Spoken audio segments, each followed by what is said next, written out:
Well, good morning. Here it is, Wednesday morning.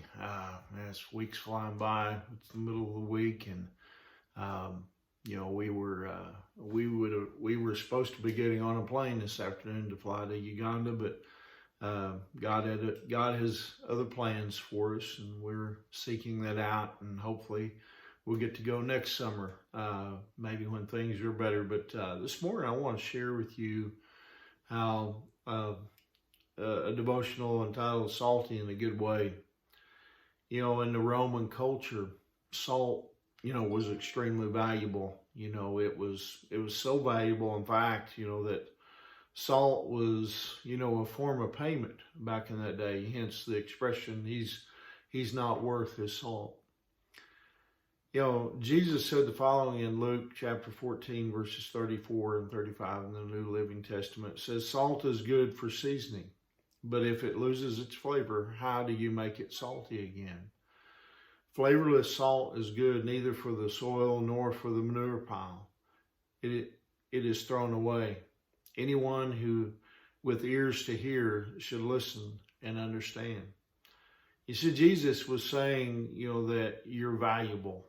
In your life, it makes a difference. I mean, on the other hand, what good is salt that isn't salty? I mean, it's like Christians who aren't making an impact on their culture. Obviously, salt makes a difference, and a little pinch of salt, and something can help enhance the flavor. Among other things, salt stimulates thirst.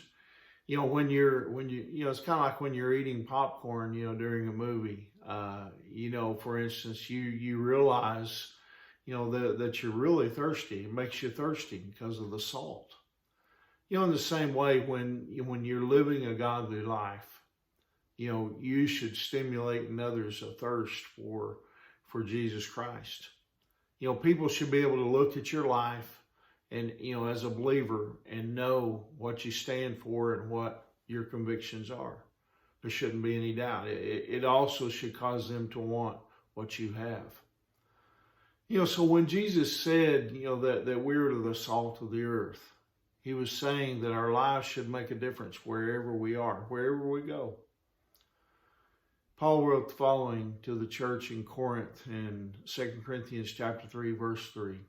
Clearly, you are a letter from Christ showing the result of our ministry among you. This letter is written not with pen and ink, but with the Spirit of the living God. It is carved not on tablets of stone, but on human hearts.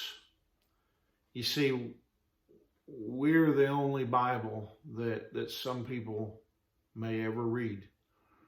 I hope, my prayer is that we're pointing them to Jesus, that we're making a difference in people's lives, that we're reflecting, the love of Jesus, on our hearts, that we allow Jesus to shine through to people, every day as we go about, everything that we do in our lives. And, I hope this encourages you today as a believer. As I've said before, if you're not a believer, if you don't have that relationship with Jesus Christ in your life, contact me. I'd love to visit with you about it. I'd love to help show you how you can have a victorious life. And but anyway, I hope you're encouraged today. Let's be the salt of the earth. Let's make a difference in our world, wherever that may be today. Anyway, Angie and I love you guys. We're praying for you, and hope you have a great day. God bless you.